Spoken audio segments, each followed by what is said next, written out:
isto aí.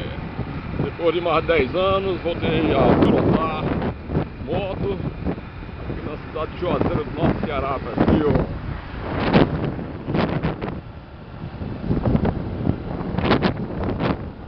Pode ser? Nessa quarta-feira, 14 de setembro de 2011.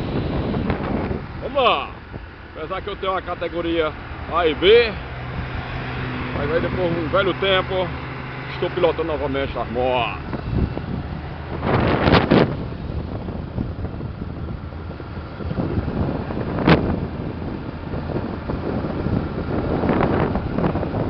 E é isto aí, pode ser aí?